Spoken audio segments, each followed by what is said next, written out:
সন্ধ্যা super prime টাইমে এই মুহূর্তে যে খবরে নজর রাখবো, তৃণমূল কংগ্রেসে কি আরও ভাঙন আসন্ন? কেন এ কথা বলছি? স্পিকারের ঘরে মুখ্যমন্ত্রী আর সেখানেই উপস্থিত দুই তৃণমূল নেতা, উপস্থিত ঋতব্রত, উপস্থিত সন্দীপন সাহা মানে ইন্টালের বিধায়ক। বিজেপি বিধায়কের সঙ্গে দুই তৃণমূল বিধায়কের উপস্থিতি ঘিরে জোর জল্পনা এই মুহূর্তে। আমি কথা বলবো, আমাদের প্রতিনিধি দীক্ষা রয়েছেন আমাদের সঙ্গে। দীক্ষা, তাহলে কি তৃণমূল কংগ্রেসে ভাঙন আসন্ন? এই দুই তৃণমূল বিধায়ক যখন বিজেপির বিধায়কের সঙ্গে বৈঠক করছেন, দেখা করছেন, কথা বলছেন, কি মনে হচ্ছে? দেখো, সকালবেলাতে আমরা দেখেছিলাম শুভেন্দু অধিকারী কল্যাণীতে কাকলি ঘোষ সহ আরো 5 জন গিয়েছিলেন।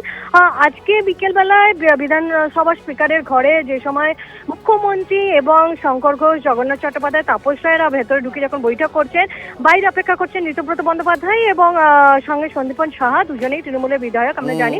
কিন্তু তারা বেরিয়ে এসে যেটা বললেন যে দল ছেড়ে কোনো ব্যাপার নেই, সৌজন্য সাক্ষাৎকার ছিল স্পিকার এবং মুখ্যমন্ত্রীর সঙ্গে, এবং তারা আজকে স্পষ্ট ভাষায় একটা কথা বললেন, বিরোধিতার জায়গায় বিরোধিতায়, কিন্তু প্রশাসনিক বৈঠকে যদি বিরোধীদেরকে ডাকা হয় তাতে কোনো আপত্তি নেই। এবং সব থেকে বড় কথা যেটা বলেছেন, 15 বছরে যেটা হয়নি বিগত 15 বছরে, সেটা যে আগে ভবিষ্যতে হবে না তার তো কোনো মানে নেই। যদি বিরোধীদেরকে ডেকে উন্নয়নের কাজে গতি আসে এবং উন্নয়ন হয়ে থাকে, তাহলে বিরোধীদের সেখানে পার্টিসিপেশন করার খুব দরকার আছে। এবং সন্দীপ সাহা একটা কথা বলেছিলেন তার সোশ্যাল মিডিয়াতে, তার প্রেক্ষিতে তার বক্তব্য, এই মুহূর্তে দলীয় নিচুতলার কর্মীরা যেভাবে রয়েছে সেখান থেকে দলের সর্বোচ্চ লেভেল তাদের পাশে কিভাবে দাঁড়াবে তার কোনো ব্যাখ্যা দিতে পারছে না। ফলে সেই জায়গায় দাঁড়িয়ে তারাও প্রশ্নের মুখে পড়ছেন যে নিচুতলার দলীয় কর্মীদের কাছে। ফলে এই জায়গাটা দাঁড়িয়ে থেকেই তিনি সোশ্যাল মিডিয়ায় পোস্ট করেছিলেন যে দলের যদি নেতৃত্ব ঘরে বসে থাকেন, বাইরে না বেরোন, তাহলে কিন্তু ভবিষ্যতে আরো ক্ষতি হতে পারে।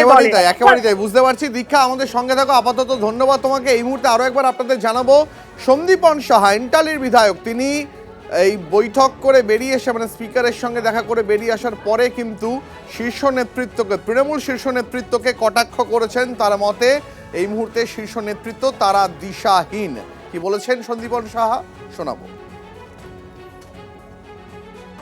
বিনিময় হলো, তিনি একটা সময় তার আন্ডারেই আমি রাজনীতি করতাম, দেখা হলো, কথা হলো, এই মানে বিশেষ কিছু না। দল তো কোনোরকমভাবে প্রোটেকশন দিতে পারছে না। প্রোটেকশন যদি না দেয়, আমাদের নিচুতলার কর্মীরা আমরা প্রশ্নের মুখে পড়ছি, এই প্রশ্নের কোনো সদুত্তর দিতে পারছি না। দল থেকে তো স্পেসিফিক ডাইরেকশন হতে হবে যে আমরা কোন পথে এগোবে, রূপরেখা হতে হবে, সেগুলো কিছুই পাচ্ছি না। তো আমরাই বিভ্রান্ত, তো আমরা কর্মীদেরকে, তাদেরকে আমরা কি ডাইরেকশন দেব? আপনাদের যে ছবি এতক্ষণ ধরে দেখাচ্ছি, এই মুহূর্তে যে ছবি আমরা দেখতে পাচ্ছি, বিধানসভায় স্পিকারের ঘরে উপস্থিত মুখ্যমন্ত্রী আর সেখানেই উপস্থিত দুই তৃণমূল বিধায়ক, উপস্থিত ঋতব্রত বন্দ্যোপাধ্যায়, উপস্থিত সন্দীপন সাহা। বিজেপি বিধায়কের সঙ্গে দুই তৃণমূল বিধায়কের উপস্থিতি ঘিরে এখন কিন্তু জোর জল্পনা। অন্যদিকে সন্দীপন সাহা, তিনি কিন্তু তোপ দেখেছেন। তার মতে যেখানে শীর্ষ নেতৃত্বের এই মুহূর্তে সামনের সারিতে এসে দলকে নেতৃত্ব দেওয়ার কথা, সেখানে তারা অনুপস্থিত। তাহলে কি এই মুহূর্তে দিকভ্রান্ত তৃণমূলের নেতৃত্ব, সেটাই কি তিনি ইঙ্গিত করলেন? আমরা শোনাবো তার বক্তব্য। এই মুহূর্তে ঋতব্রত বন্দ্যোপাধ্যায়, তিনি কি জানিয়েছেন, শোনাবো।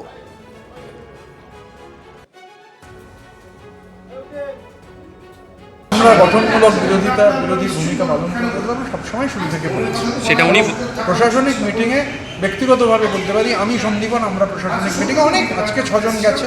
আমার ধারণা এরপর যত প্রশাসনিক মিটিং হবে, অধিকাংশ এমএলএ তারা যাবে। আর একবার সেই ছবি আপনাদের দেখাচ্ছি, যে ছবি আপনাদের দেখাচ্ছি, আর একবার মনে করে দিই আপনাকে, ঋতব্রত বন্দ্যোপাধ্যায়, তিনি যে এই প্রথম শুভেন্দু, আমরা আসবো এই মুহূর্তে বিজেপি বিধায়ক তাপস রায় আমাদের সঙ্গে রয়েছেন টেলিফোন লাইনে। তাপসবাবু, যে ছবি আমরা এই মুহূর্তে দেখতে পাচ্ছি, বিধানসভা স্পিকারের ঘরে মুখ্যমন্ত্রী আর সেখানে তৃণমূল কংগ্রেসের দুই বিধায়ক, ঋতব্রত বন্দ্যোপাধ্যায়, সন্দীপন সাহা, তারা উপস্থিত, তাহলে কি তৃণমূলে ভাঙন আসন্ন? তাপসবাবু, না, আমি সেটা বলতে পারবো না তৃণমূলে ভাঙন আসন্ন কি আসন্ন নয়। তবে তৃণমূল সময়ের অপেক্ষা দলটা উঠে যাওয়ার বিষয়টা হলো যে স্পিকারের ঘর তো করল, এই যে অধিবেশন শুরু হয়, এই যে বিজনেস অ্যাডভাইজারি কমিটির মিটিং হয়, তাতে তো সব দলকেই থাকতে হয়, সব দলের বিধায়কদেরই থাকতে হয়, প্রতিনিধিদের থাকতে হয়। এই যে অল পার্টি মিটিং হয়, সেটা নিয়ে তো সব দলে থাকে। সুতরাং আমরা বিধায়কের ঘরে ছিলাম, মুখ্যমন্ত্রী ছিলেন, আর আমরা জনাতিনেক ছিলাম। তো তার মধ্যে ওরা তাপসবাবু, গেছে আপনি তো একদম স্পিকারের ছিলেন overall সেখানে, যেতেই তো পারে। আপনি ছিলেন, আপনি এবং ওই শুধু বৈঠকে তাই ছিলেন। নয়, কি এইটা নিয়ে কথা আজকে যে হলো, প্রশ্ন মানে উঠছে, যদি একটু এটার আলোকপাত জন্য করেন দায়ী দর্শকদের জন্য। স্পিকারের ঘরে সকলেই যাবে এবং চিফ মিনিস্টারের কাছেও যদি আগামী দিনে দেখি গেছে উন্নয়নের জন্য নিজের এলাকার, সেটা নবান্ন হতে পারে, বিধানসভার মুখ্যমন্ত্রীর অফিস হতে পারে, তো সেটাই তো স্বাভাবিক গণতন্ত্রে। তাপসবাবু, আমরা এর পাশাপাশি 15 দেখছি বছর ধরে এনটিআর হয়নি বিধায়ক বলে বৈঠক করে বেরিয়ে এসে, স্বৈরতন্ত্র চলেছিল, এইটা অনুভূত হচ্ছে আজকে সকলের কাছে। তাপসবাবু, আমরা এটাও দেখলাম যে এনটালির বিধায়ক সেই বৈঠক থেকে বেরিয়ে এসে তিনি তৃণমূল শীর্ষ নেতৃত্বের প্রতি কার্যত অনাস্থা দেখালেন। না, সেটা তো তার ব্যাপার, সেটা তিনি বলবেন, সেই বিষয়ে তো আমার কোনো মন্তব্য করার অধিকার নেই, আর আমি এ বিষয়ে কোনো প্রতিক্রিয়াও দেব না। এগুলো তো দেখা যাচ্ছে যে বিভিন্ন জায়গাতে তৃণমূলের কাউন্সিলর, নেতা, এমএলএ, প্রাক্তন মন্ত্রী, এমপি এরা তো বলছে। বেশ, ধন্যবাদ আপনাকে। আরো একবার আপনাদের দেখাচ্ছি যে খবরে এই মুহূর্তে আমরা নজর রেখেছি তৃণমূলের মধ্যে কি আরো বড় ভাঙন আসন্ন, তার কারণ আমরা দেখতে পেলাম একদিকে যখন শুভেন্দু অধিকারী প্রশাসনিক বৈঠকে 6 জন তৃণমূল বিধায়ক যোগ দিয়েছেন, অন্যদিকে বিকেলবেলা দেখতে পেলাম স্পিকারের এই ঘরে যখন মুখ্যমন্ত্রী শুভেন্দু অধিকারী এবং অন্যান্য বিজেপি বিধায়করা, তখন সেখানেও দেখতে পাওয়া গেল 2 জন তৃণমূল বিধায়ককে। আপনাদের জানাবো, গত রবিবার যখন বঙ্গভবনে শুভেন্দু অধিকারী গিয়েছিলেন, সেই সময় তার সঙ্গে দেখা করেন ঋতব্রত বন্দ্যোপাধ্যায়। তারপর থেকে কিন্তু তার দলবদলের একটা জল্পনা বাড়ছে। সেদিন কি জানিয়েছিলেন ঋতব্রত, শোনাবো আপনাদের। আপনি একসময় সিপিএমে ছিলেন, সেখান থেকে আপনি তৃণমূলে এসেছেন। আগামীকাল যে বিজেপিতে যাবেন না, তার নিশ্চয়তাটা কোথায়? তুমি আগামীকাল টিভি9-এ থাকবে, এটা কেউ গ্যারান্টি দিয়ে বলতে আমার পারে? তো পেশাগত দায়বদ্ধতার জায়গা, আপনার জনগণের কাছে আমি দায়বদ্ধতা। জনগণের কাছে দায়বদ্ধ। 2026-এ উলুবেড়িয়া পূর্বের মানুষ আমাকে নির্বাচিত করেছেন এবং আমি তোমার সঙ্গে একমত। আমি উলুবেড়িয়া পূর্বের মানুষের কাছে 100% দায়বদ্ধ। আমি তো তৃণমূলের প্রতীকে জিতেছি, তৃণমূলের সিম্বলে জিতেছি। সুতরাং আমি উলুবেড়িয়ার মানুষের কাছে, আমি সমস্ত মানুষের কাছেই দায়বদ্ধ, কারণ যে মানুষ আমায় ভোট দেননি আমি তার কাছেও দায়বদ্ধ। কিন্তু তৃণমূল কংগ্রেসের কর্মীরা আমায় জয়যুক্ত করেছেন, সুতরাং তৃণমূল কংগ্রেসের প্রতি দায়বদ্ধতার কোনো অভাব হবে না, এটুকু তোমায় বলতে পারি। দেখুন, ঋতব্রত বন্দ্যোপাধ্যায় তিনি কিন্তু আজকের বৈঠকের পর বেসুরো গাইছেন। তিনি খানিকক্ষণ আগেই স্পিকার, মুখ্যমন্ত্রী সহ অন্যান্য বিজেপি বিধায়কদের সঙ্গে গিয়ে দেখা করেন এবং তারপর বেরিয়ে এসে কি বলছেন, গত 15 বছরে অনেক ভুল হয়েছে, সেই ভুল সংশোধন করতে চাই বলছেন ঋতব্রত বন্দ্যোপাধ্যায়। শুনুন কি বললেন তিনি। মনে করি যে সরকার প্রশাসনিক মিটিংয়ে বিরোধীদের ডাকলে বিরোধিতার জায়গা, কিন্তু প্রশাসনিক মিটিং, আমরা বিধায়ক হিসেবে প্রশাসনিক মিটিংয়ে ডাক পেলে আমাদের মনে হয় আমাদের যাওয়া উচিত, একেবারে নিশ্চিতভাবে যাওয়া উচিত। আর ধরুন যেটা হয়নি, 15 বছরে হয়নি বলেই সেই ভুলটা সংশোধন করতে সমস্যা কোথায়?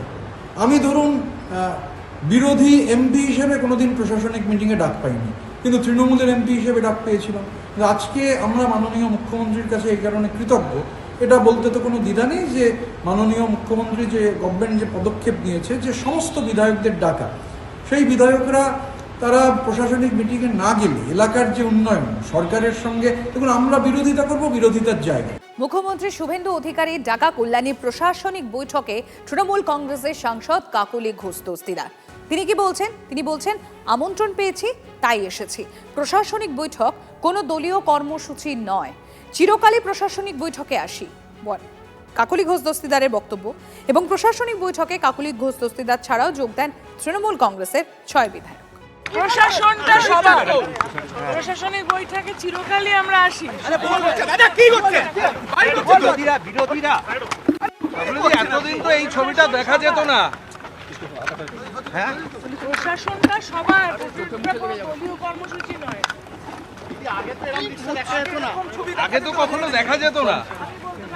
শুভেন্দু অধিকারীর বাংলায় বেনজির ছবি, সৌজন্যের ছবি। গত 15 বছরে বাংলা এই ছবি দেখেনি। মুখ্যমন্ত্রী শুভেন্দু অধিকারী তিনি যখন প্রশাসনিক বৈঠক করছেন, তখন সেখানে উপস্থিত তৃণমূল সাংসদ, তৃণমূল বিধায়করা। কাকলি ঘোষ দস্তিদার তিনি আজ যোগ দেন শুভেন্দু অধিকারী প্রশাসনিক বৈঠকে। কাকলি ঘোষ দস্তিদারের সঙ্গেই মুখ্যমন্ত্রীর প্রশাসনিক বৈঠকে ছিলেন 6 জন তৃণমূল বিধায়কও। হাড়োয়া, দেগঙ্গা, স্বরূপনগর, মিনাখা, বাদুড়ি এবং বসিরহাট দক্ষিণের তৃণমূল বিধায়ক তাঁরা ছিলেন প্রশাসনিক বৈঠকে। মমতার সংকীর্ণ রাজনীতি আজ অতীত, উন্নয়নের স্বার্থে বিরোধী দলকেও আমন্ত্রণ মুখ্যমন্ত্রী শুভেন্দু অধিকারীর। উন্নয়ন নিয়েই আলোচনা হলো, 6টা বিধানসভার এলাকার উন্নয়ন নিয়েই আলোচনা হয়েছে। দিদি, দলের সঙ্গে কথা বলেই কি এখানে অংশগ্রহণ করা আপনাদের? প্রশাসনিক মিটিং হয়েছে, আমরা এসছি। অতীতে কি হয়েছে না হচ্ছে সরাসরি সেই রাজনীতি সম্পর্কে আমি খুব ওয়াকিবহাল ছিলাম না। মানুষ আমাকে ভোট দিয়েছে উন্নয়নের জন্যে, তো সরকারে যারা আছেন তাদের সঙ্গে সহযোগিতা করাও উন্নয়নের কাজের স্বার্থে। দলগত মতাদর্শ পার্থক্য থাকতেই পারে, কিন্তু উন্নয়নের প্রশ্নে আমরা সবাই এক জায়গায়। তিনি যে দলই করুন না কেন, সবাই আমরা উন্নয়নের পক্ষে। সেই হিসেবে মুখ্যমন্ত্রী এসেছেন, আসবেন, তিনি ডেকেছেন। তার এই উন্নয়নের কাজে আসাটা আমার জন্য জরুরি বলে আমার মনে হয়েছে। এসেছি, যারা ভোট দিয়েছেন এলাকার মানুষের জন্য কিছু কাজ করতে পারলে তবেই আমার ভোটে জেতা আর তাদের ভোট নেওয়ার সার্থকতা হবে, এই উদ্দেশ্য নিয়ে এসেছি। ফার্স্ট টাইম এমএলএ হয়েছি, কল পেয়েছি, ডাক পেয়েছি। এলাকার ডেভেলপমেন্ট করতে হবে, দেগঙ্গা প্রান্তিক গ্রামীণ এলাকা মানুষের জন্য কাজ করতে হবে, তার জন্য আমি দায়বদ্ধ। মানুষ জিতিয়েছে, রাজ্য সরকারের কাছ থেকে সেই কাজের আর্জি রাখবো, নিশ্চিতভাবে রাখবো। সেই জন্য এই মিটিং আছে। দলকে জানিয়েছেন? আর দলের কাছ থেকে দল কোনো বিরোধের জায়গায় নেই, দল তো আমাদের কোনো ইনস্ট্রাকশন দেয়নি, নিশ্চিতভাবে কোনো ইনস্ট্রাকশন নেই। কারণ আপনাদের প্রাক্তন মুখ্যমন্ত্রী বলছেন যে তিনি এই জয়টা মানেনি না, সেই ক্ষেত্রে এই সরকার মানে গতকাল দেখুন, আমি আবারও বলছি, আমি আমার এলাকার মানুষের প্রতি দায়বদ্ধ, এলাকার মানুষের জন্য ডেভেলপমেন্ট করতে দায়বদ্ধ। তারা আমাকে যে জিতিয়েছে তাদের জন্য আমায় কাজ করতে হবে। মূলত যেটা জোর দিয়েছি, শর্ট টার্মে নির্বাচিত এমএলএদের সঙ্গে প্রশাসনের সমন্বয়। একটা নতুন ব্যবস্থা চালু হয়েছে যেখানে শাসকের আইন নয়, আইনের শাসন। আমাদের ভিশন কি, আমরা কি চাইছি, কেমনভাবে রাজ্য চালাতে চাইছি, আমাদের সংকল্পপত্র কি, এটা প্রথমেই অ্যাডমিনিস্ট্রেশনের সর্বস্তরে পৌঁছে যাওয়া দরকার। সেই উদ্দেশ্য নিয়েই আমরা কিন্তু এই পরিক্রমাগুলো করছি। আমরা এত ডাক পাইনি 5 বছর। আমি প্রথম দিন থেকেই বলেছিলাম প্রশাসনিক মিটিংয়ে আমরা সব এমএলএদের ডাকব, আর বিশেষ বিশেষ এমপিদের ডাকব। আজকে বিশেষ বিশেষ এমপিদের মধ্যে বারাসাতের এমপিকে আমরা বিশেষ বিশেষভাবে ডেকেছিলাম, এসছেন উনি। যারা অনেকদিন পরে সত্য কথা বলছে তারাই বিশেষ বিশেষ সাংসদ। যারা বলছেন যে আপনারা আমাদের স্বাধীনতা পাইয়ে দিয়েছেন, যারা বলছেন যে এর কোনো ভবিষ্যৎ নেই, ফলতাতে যে চতুর্থ হয়েছে সে আর এক তো দূরের কথা, দুয়েই আসতে পারবে না, সামনে ভবিষ্যৎ দেখতে পাচ্ছে। আমি তো আপনাদের চ্যানেলেই দেখছিলাম বারাসাতের সাংসদ কি বলছেন। তারপরে সরকারকে বললাম যে উনাকে ডাকুন, উনি নিশ্চয়ই কোঅপারেশন করতে চান। উনি আজকে বক্তৃতা করলেন, কোঅপারেশন করলেন, যাওয়ার সময় হ্যান্ডশেক করলেন, বলে এই প্রথমবার একটা ভালো মিটিং হলো। আমি এর আগে অনেক মিটিংয়ে যোগদান করেছি, বলতেই দেয় না। আমরা চাই যে কেন্দ্র রাজ্য ডবল ইঞ্জিনের সুফল মানুষ পাক, এবং কেবলমাত্র নির্বাচনের সময়ই রাজনৈতিক কচকচানি হোক। সারা বছর আমরা কনস্ট্রাকটিভ আইডিয়া নিয়ে কাজ করি। নতুন সরকার ক্ষমতায় এসছেন, আমরা প্রশাসনিক কাজকর্ম নিয়ে বেশি আলোচনা করাটাই ভালো। রাজনীতির জটিলতা তৃণমূল এবং বিজেপির মধ্যে থাকবেই। এই দুটি দলের মধ্যে একদিক থেকে অন্যদিকে যাতায়াত, এ তো আজকের নয়, বহুদিনের। এবং আজকে যারা বিজেপি, তাদের মধ্যে প্রচুর সংখ্যক তৃণমূল বা কংগ্রেসের লোক আছেন। একই রকম ভাবে আরো মানুষ আসার চেষ্টা করবেন। শ্রমিকবাবু তাই নিয়ে অনেকগুলি বক্তব্য রেখেছেন। ফলে সেই রাজনৈতিক যে জটিলতা বা রাজনীতির ঝালমুড়িও বলতে পারেন, সেই নিয়ে আমাদের আরেকটু অপেক্ষা করতে হবে যে কি হয়। কিন্তু আমরা আপাতত চাই রাজ্যের প্রশাসনকে তৃণমূল কংগ্রেস যে ব্যাপকভাবে গুলিয়ে দিয়েছিল দীর্ঘ সময় ধরে, রাজনীতি, প্রশাসন এবং তৃণমূল কংগ্রেস দল মিলেমিশে একাকার হয়ে গিয়ে এই রাজ্যের উন্নয়নের জায়গাটা যেভাবে অনেকটা স্লথ করে দিয়েছিল, সেই জায়গা থেকে বেরিয়ে আসাটাই এখন মূল লক্ষ্য। বৈঠকগুলোতে যারা অন্য দলের বিধায়ক রয়েছেন, মূলত যারা টিএমসির বিধায়ক বা ইভেন অন্য দলের, তারা কিন্তু এই প্রশাসনিক বৈঠকে ডাক পাবেন। কারণ মাননীয় মুখ্যমন্ত্রীর খুব স্ট্রিক্ট নির্দেশ যে বিধায়কের মাধ্যমে কিন্তু যা কাজ সেটা করতে হবে। দেখতে পাচ্ছেন জায়গায় জায়গায় কাউন্সিলর নেই, তারা পদত্যাগ করছে, চেয়ারম্যান চলে গেছে। সেখানে কিন্তু এই বিধায়কের থ্রু দিয়ে আমাকে কাজটা তুলতে হবে। সুতরাং আজকে এখানকার যারা বিধায়ক, যে যাদের যাদের ডাকার কথা, সবাই কিন্তু এখানে আমন্ত্রণ পেয়েছেন। এটা আমরাও দেখেছি, আমরা শুনেছি, দল বিষয়টি দেখছে। এই ধরনের যে সরকার, এখনকার সরকার যে বিরোধী পক্ষের যাদের আমন্ত্রণ জানাচ্ছেন, আমরা একবারও বলছি না যে আমরা অসহযোগিতা করব, বয়কট করছি, আমরা এই শব্দগুলো প্রয়োগ করছি না।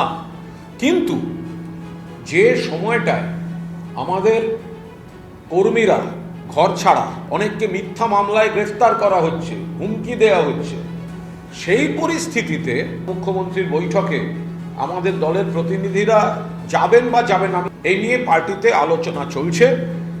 মাননীয় বিরোধী দলনেতা শোভনদেব চট্টোপাধ্যায় এ বিষয়ে আলোচনা করছেন এবং তিনি সকলের বক্তব্য জানিয়ে মাননীয় দলনেত্রী মমতা বন্দ্যোপাধ্যায়ের সঙ্গে কথা বলে যে সিদ্ধান্তটা হবে সেটা তিনি জানিয়ে দেবেন।